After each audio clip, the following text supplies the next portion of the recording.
Ngayong may food terminal na sa Maguindanao del Norte, sunod na magbibigay ng supply dito ng mga supply na pagkain sa mga tao ay ang aquaculture na potensyal ng lalawigan sa Iliana Bay.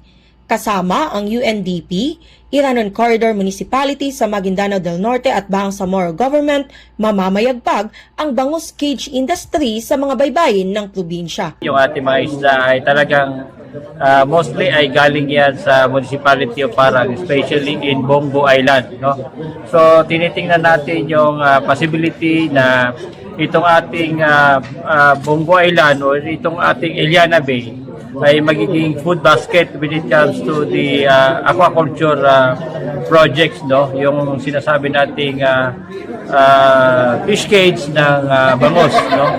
So pinaplano natin with the BPD ng BARM at ng mga neighboring municipalities na magkaroon tayo ng livelihood when it comes to the sinasabi natin na high impact livelihood projects, no? Na malakihan na. May mga food processing, post-harvest facilities.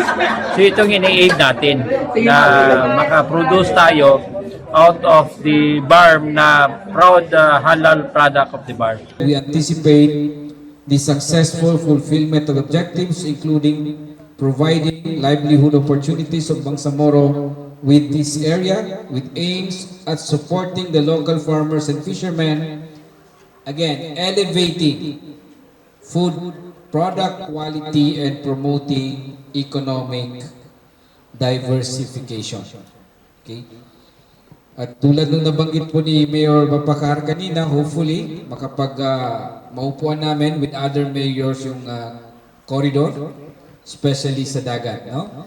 It will be a very, very good proposal. No? With regards naman po doon sa livelihood component. Di ba? Dahil na napapansin po natin kahit na sumakay ka po ng plane, pupuntang Awang, pag tinignan mo on the left side, medyo hindi masyado very active yung fishery activities natin. Right? And we have a very wide potential for that. Sa susunod na taon ay nakatakdang ilatag naman sa bayan ng Matanog, Maguindanao del Norte ang mga fish cage na kayang mag-accommodate ng abot sa 1.2 million na mga fingerlings ng bangus. As dito rin mag-situate po yung next year ilalagay na po yung Norwegian fish cage which can accommodate 1.2 million fingerlings po na bangus. So it will be a bangus capital of Maguindanao del Norte or even BARM as a whole. So dito po magsisimula sa at marami din pong mga establishment at mga factories at mga planta na gusto nating patayo. So hopefully yung project ng hydropower plant ma-realize po yun kasi yun nga yung isa sa problema natin.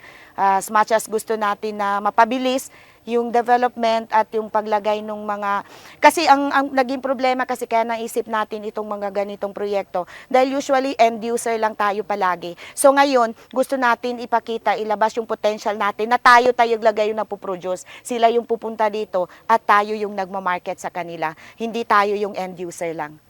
But surely this project, our Marayag BARM Integrated Local Farmers and Fisheries Food Terminal Complex, or in short, Food Terminal Complex, is a major breakthrough that has significant impact to the lives of our people in this municipality and part of our legacy for the Imatanugan. And alhamdulillah. So kaya po yung ating mga farmers, no, na pag mayroon silang mga harvest, pwede na nilang ibaba dito sa food terminal.